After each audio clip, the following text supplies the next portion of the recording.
Pleased to see that Jimmy Dore was talking about how Tom Cruise has been vindicated on his alleged rant against Big Pharma.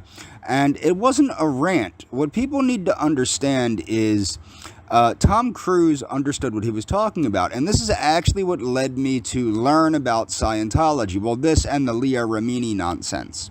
So what happened was, I was working in mental health when Tom Cruise came out and said, that was prior to me working in mental health. But the thing is, what happened was Tom Cruise rightly explained that the psychiatric industry is essentially an industry based on nonsense, and that people are being prescribed poisons, okay, by psychiatrists.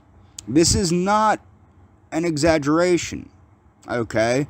And the thing is, Jimmy Dore covers this, and the thing is, like, about Ritalin and Adderall and these things, and this was dealt with in an interview that Tom Cruise had, a couple of interviews, actually. He also had an interview with Larry King, and I think Tom Cruise made a lot of sense, which led me to begin looking into Scientology. Now, the study, I'm not going to rip apart Jimmy Dore's take on this, because I like Jimmy Dore's take, but I don't agree with certain things, blah, blah, blah. It's a waste of time, but I encourage people.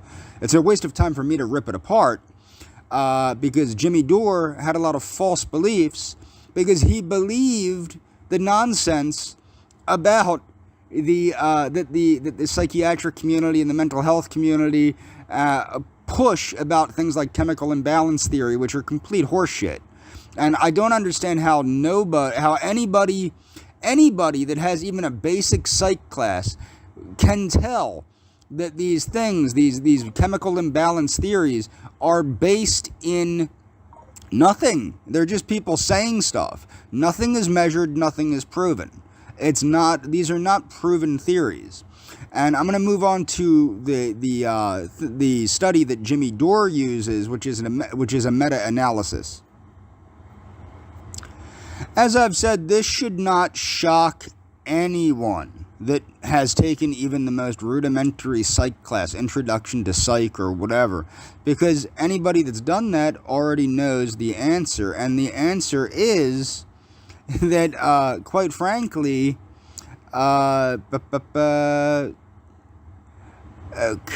effects of prior no effect in volunteers. Okay, some evidence was consistent with the possibility of long-term antidepressant use. Okay, so essentially, where are we at here? One meta-analysis of cohort studies of plasma serotonin showed no relationship with depression, and evidence that lowered serotonin concentration was associated with antidepressant use. Two meta-analyses of overlapping studies, the 5-HT receptor, and three meta-analysis of overlapping studies showed weak and inconsistent evidence of reduced binding in some areas, which would be consistent with increased synaptic availability of serotonin.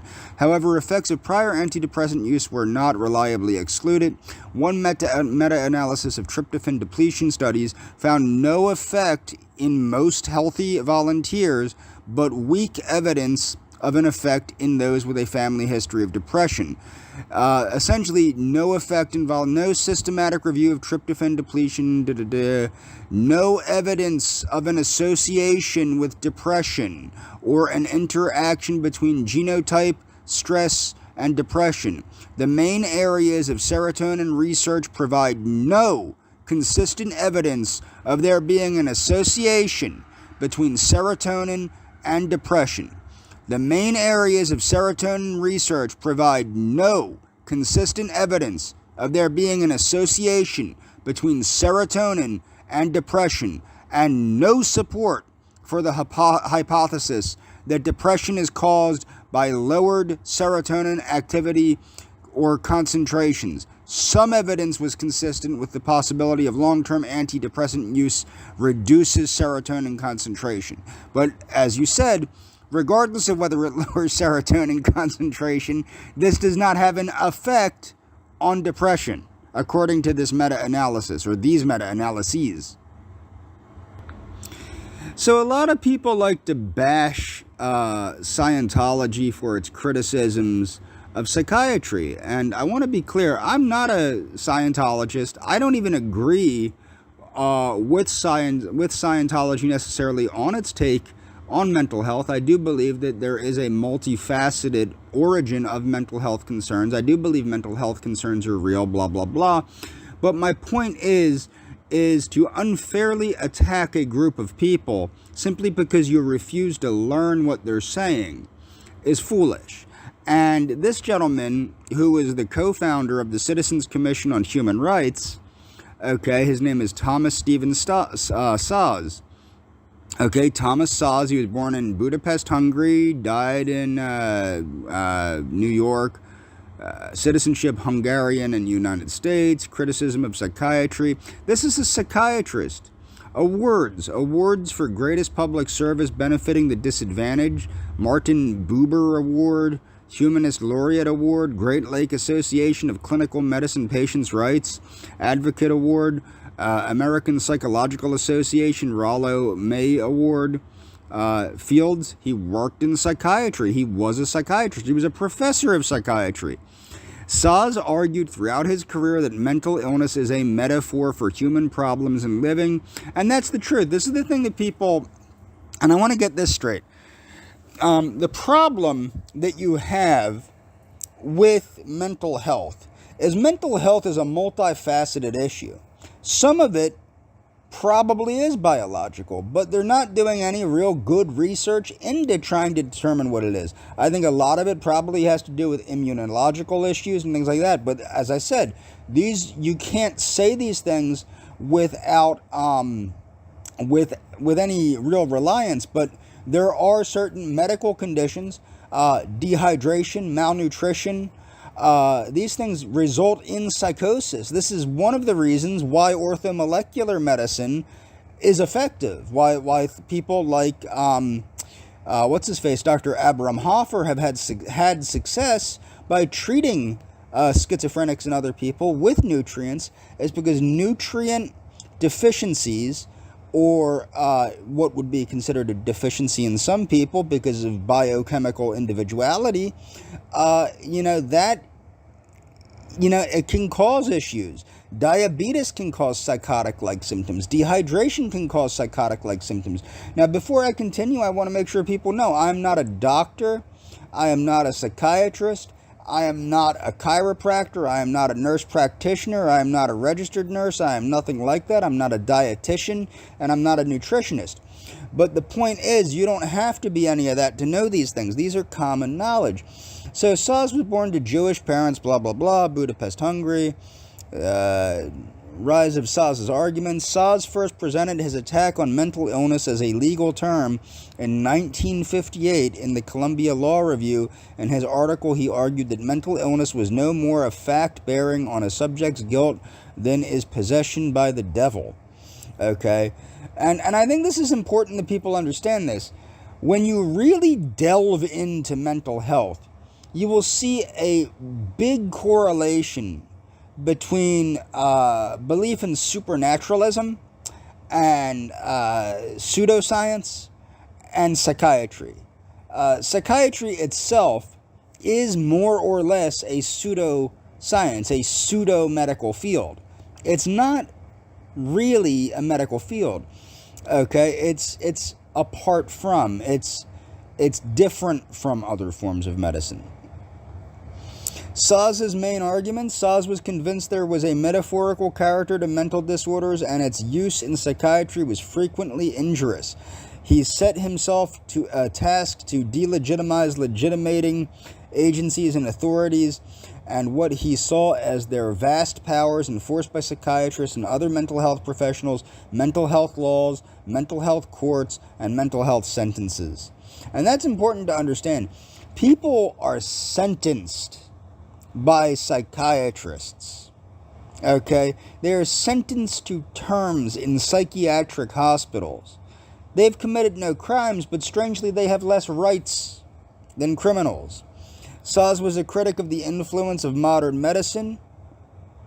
He targeted psychiatry in particular, underscoring its campaigns against masturbation at the end of the 19th century, its use of medical imagery and language to describe misbehavior, its reliance on involuntary mental hospitalization to protect society, and the use of lobotomy and other interventions to treat psychosis.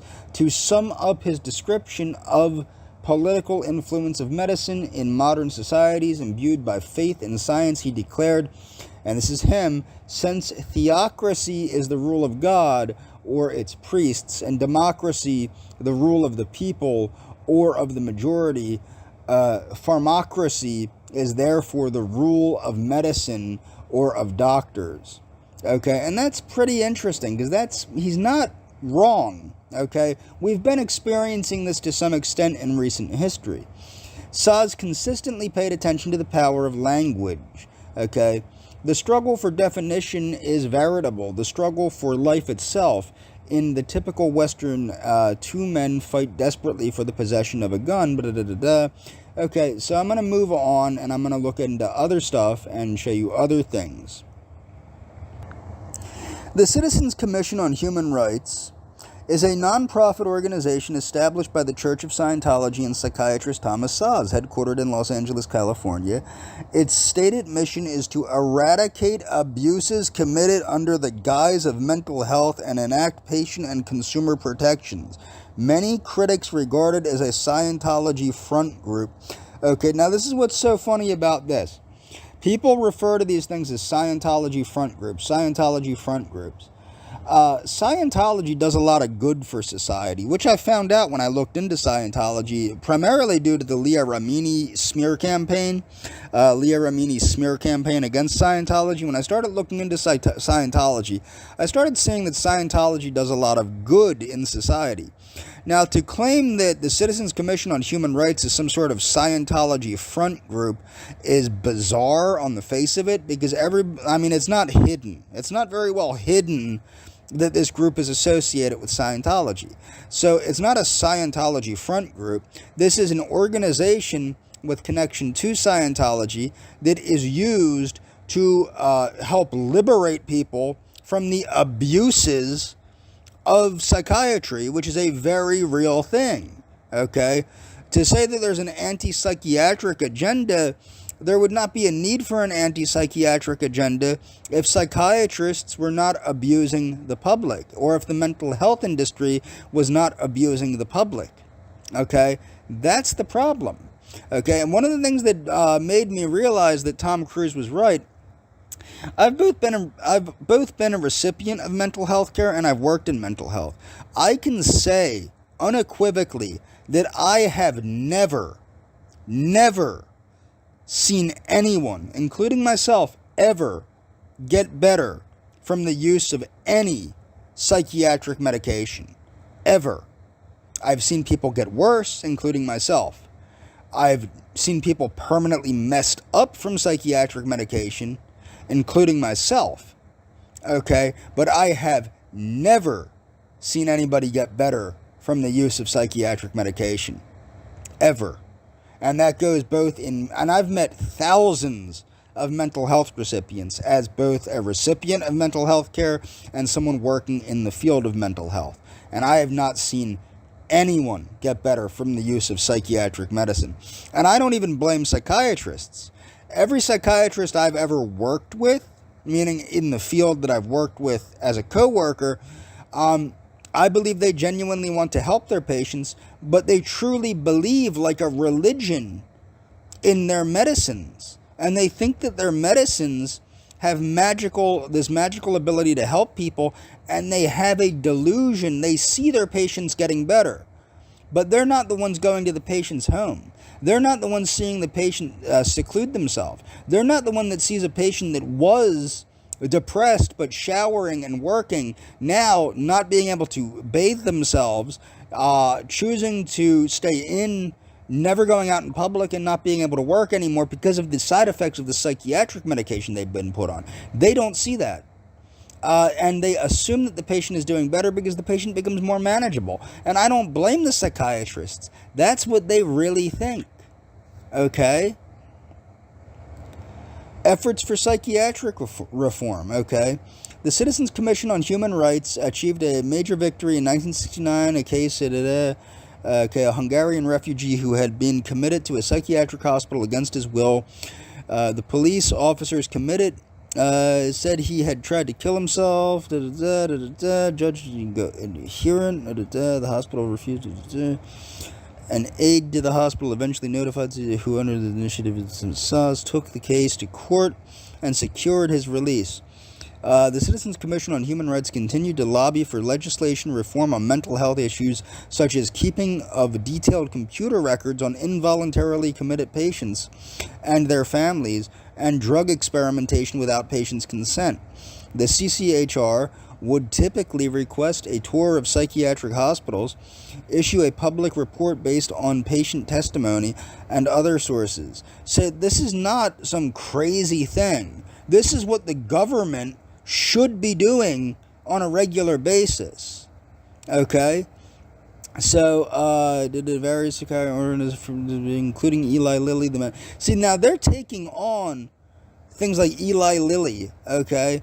Is said that to have caused major falling, and that's great. This is great because, like I said, you just saw from that research, there's no real link there's no real proof of the chemical imbalance theory, particularly in relation to depression. Okay, so I'm going to move on here. So Narconon is another organization loosely related to the Church of Scientology. Narconon is another group that does great good for society. I've shown in another video how Narconon's program actually works and is proven to work at both detoxifying people safely in a well-tolerated manner, utilizing megavitamin therapy, nutrient therapy, exercise and sauna, and it gets the drugs out of the system. It's well tolerated, and they utilize a book written by L. Ron Hubbard called The Way to Happiness to teach these people, and I'm going to go over The Way to Happiness briefly, and encourage people to watch a playlist of the book on film, so that they can understand what is the way to happiness, what's it about, okay? Is it this crazy thing? And that's what people need to understand.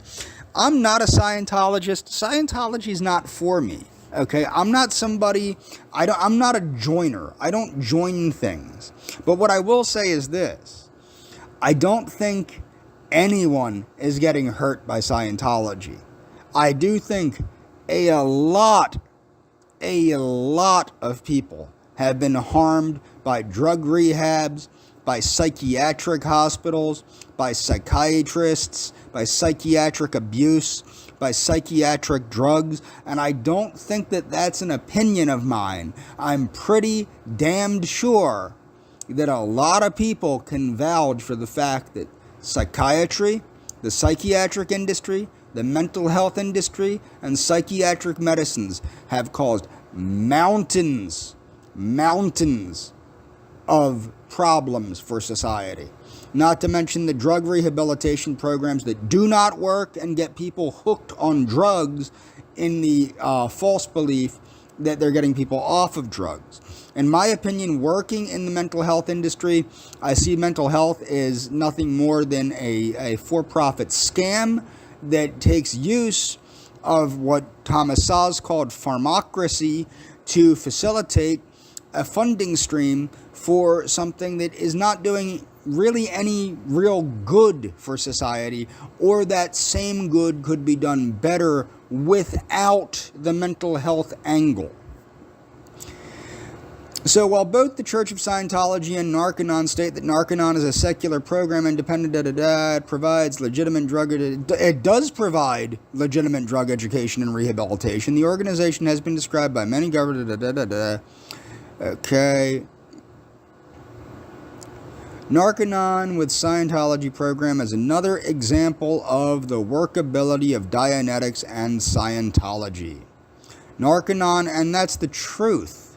That's what I think is important to understand. As I pointed out, through research that I got from PubMed, the purification rundown utilized by Narconon actually works at detoxifying people and getting the toxins out of their body. Also, the drug education program makes it less likely for children that have received Narconon drug education and makes them less likely to do drugs, unlike Dare, which makes it more likely for children to do drugs. Okay? So I'm not going to go over these videos one by one. I'm not going to play each one of them and dissect the video. But I own the book, The Way to Happiness. I encourage people to order The Way to Happiness. I encourage people to read The Way to Happiness. I encourage people to spread The Way of Happiness to as many people as they can. I think it's a great book. I think that everybody should read it. I think that it's written in such a way that it's easily understood. Okay, so The Way to Happiness Introduction, The Way to Happiness Chapter 1, Take Care of Yourself, which is about basic hygiene, exercise, etc. The Way to Happiness, Be Temperate, which means don't overeat, don't use, don't drink too much coffee, don't do things that are non-temperate, don't be promiscuous, love and help children, honor and help your parents, set a good example, seek to live with the truth, do not murder, don't do anything illegal, support a government designed for all people, do not harm a person, okay, safeguard and improve, okay, well, I can't read these because they're cut off, but do not steal, be worthy of trust, fulfill your obligations, be industrious, respect the religious beliefs of others. Wow, that's a concept, huh? Try not to do things to others that you wouldn't want them to do to you. Try to treat others as you would like them to treat you. Flourish and prosper. The Way to Happiness epilogue. Okay, this is not anything crazy. What this is a secular synthesis of what the world religions, the major world religions, and even minor religions have taught for centuries in a secularized form, where everybody from the atheist to the Christian to the Mohammedan to the Buddhist to anyone can understand this and put this into practice.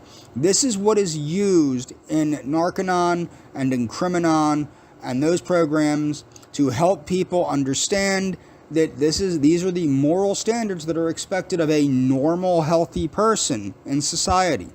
If people do not think that practicing these things is going to help with a lot of problems in one's life, if people don't really believe that actively trying to apply these things in one's life is not going to improve someone's life, they're stupid.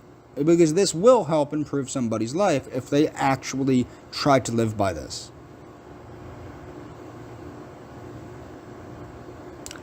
So this has to do with the use of the Hubbard method, the purification rundown, the clear body, clear mind program, whatever you want to call it. This was used for Gulf War illness, okay? And I think I covered this in a previous video. But what I want to point out here is, number one, the intervention worked. Number one. Number two, a lot of people will go, well, this was just Scientology trying to spread its tentacles or something like that. You know, this is the thing. Other religions are allowed to do good. If this was done by a Christian group or a Catholic group or a Jewish group or a Sikh group or a Muslim group or a blah, blah, blah, any kind of group that's some kind of relatively normal religion, what quote-unquote normal religion, nobody would have a problem. But because it's Scientology, people have a problem. Okay? That's bullshit. Scientology is allowed to help people. Okay? One of the main differences between how Scientology helps people and how other religions help people is when Scientology helps people, there seems to be actual help taking place. And there doesn't really seem to be any real expectation on the part of the recipient of that help to join Scientology, despite what people try to make it seem as. So I'm going to get down a little bit in this research and show that it worked before I go on. Okay, so let's go. Now, I would really like people to look this up. It'll be linked in the description. This is an extremely, extremely well-designed study that proves that this regimen works, okay? The regimen was administered daily, 7 days per week. Supervisors were in attendance throughout each session, and senior supervisor reviewed each day's okay. In first aid, they were also trained in the first aid, heat stress,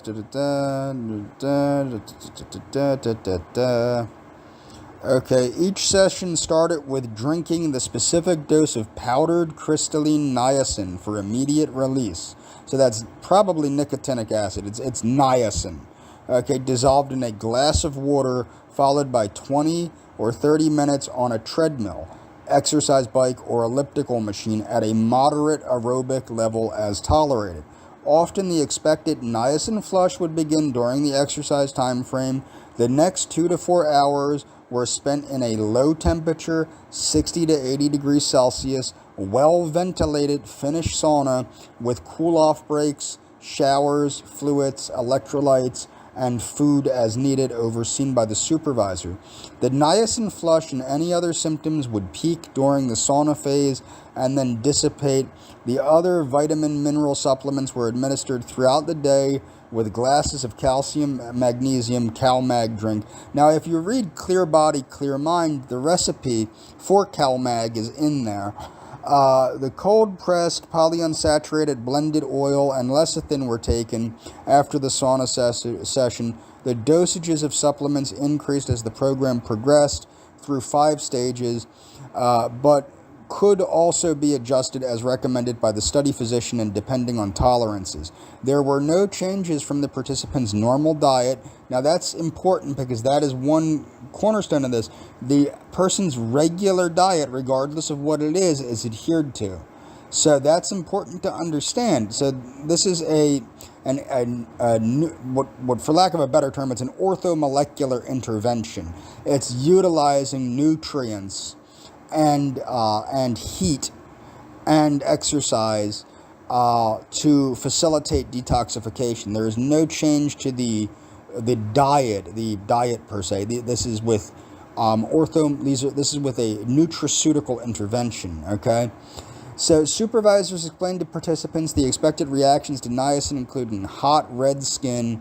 That's very important, as Dr. Abraham Hoffer explains in a number of things.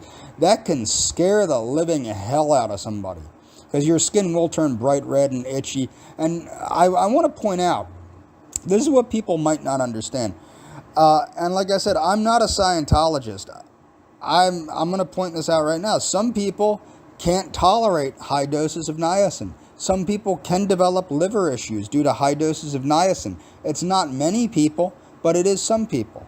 Although, like, this is the thing, niacin was used regularly for people with hyperlipidemia, okay, high amounts of fat in the blood, dyslipidemia with cholesterol and issues like that. So, I mean, niacin is, it's a decent nutraceutical intervention for a lot of different things, although some people do not tolerate it well.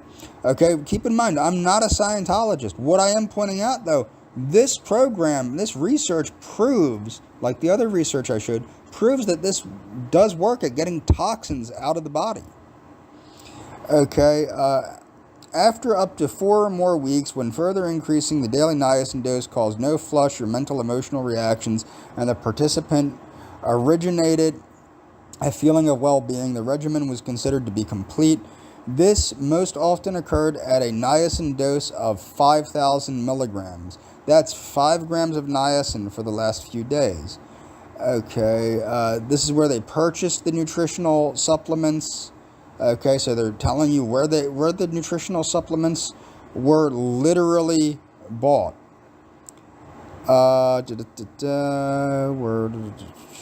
Safety aspects, investigational new drug approval.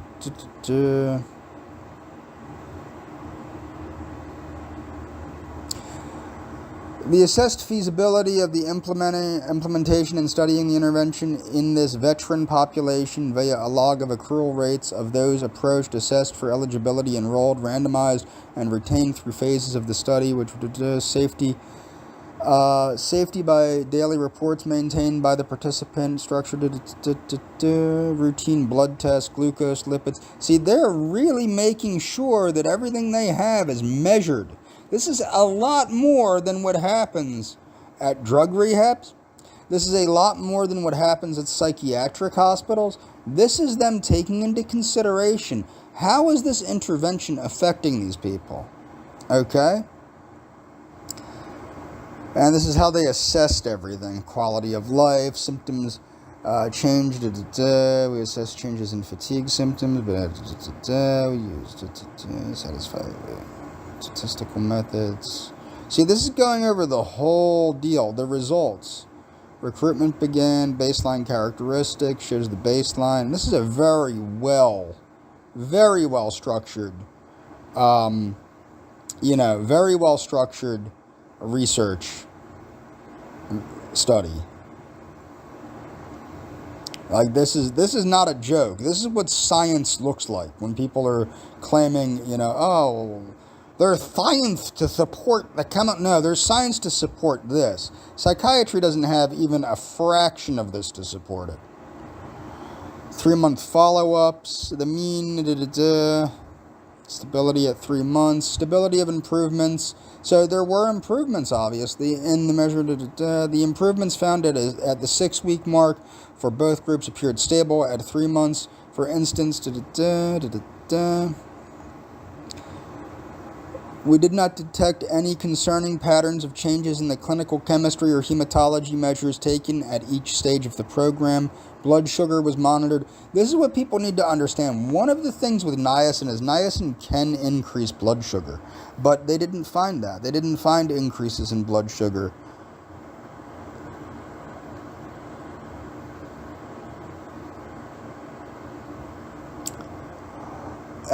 All recorded expected discomforts and side effects of the sauna regimen are shown in supplement 1, but none were serious.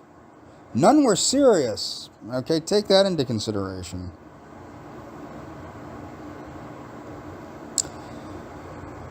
We found it was feasible to both recruit and provide this intervention, although there were some recruitment difficulties, not unlike other studies for Gulf War. Okay, from home.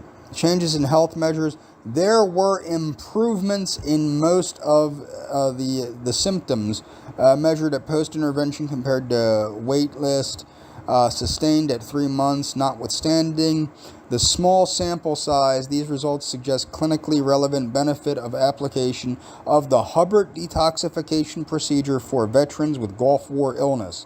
The improvements in 5 of the 8... Okay, VR36 subscales, namely role, physical, bodily pain, general health, vitality, and mental health are relevant, as there were large absolute differences shown in these scales. Okay, so there was improvement. The large post-intervention increased. We obtained improvement, so there was improvement. Adverse events. While the Hubbard detoxification program is demanding in terms of time and effort, they did not detect any serious adverse events. The participant who developed moderate hypokalemia, which could have been managed with oral potassium, had a history of bowel resection, which increased risk. Okay. Potential mechanisms underlying the effects of the regime. We did not undertake an exploration into that. Okay.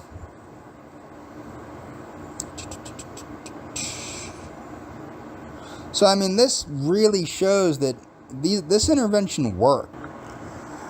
I think the reason I'm including this playlist in the description is a lot of people unquestionably believe Leah Remini's take on Scientology stupidly. There's no reason to believe her, and there's a lot of reasons not to believe her, and this playlist gives reasons for that. This is from her father and stepmother. This is about Kevin James and Leah Remini. I recommend people watch these videos. This is another playlist.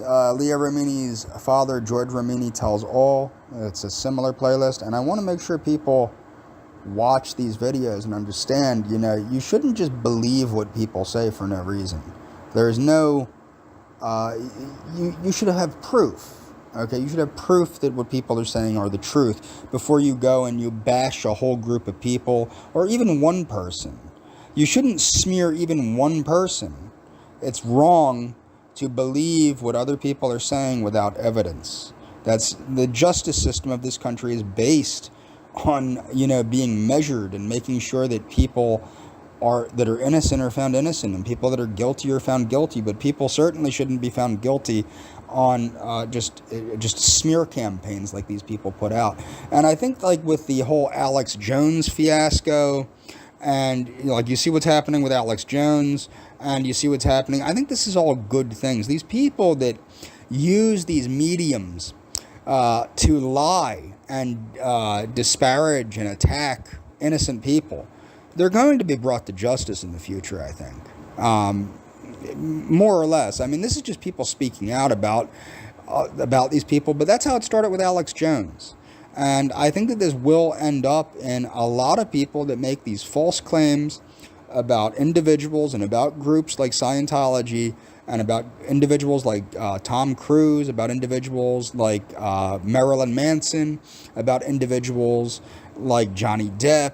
These people that are making these fallacious accusations about people are going to be brought to justice. And it's not just the famous people. Okay, it's not just the famous people. This happens to people every day. I myself have been a victim of this type of thing. And that's all for this video.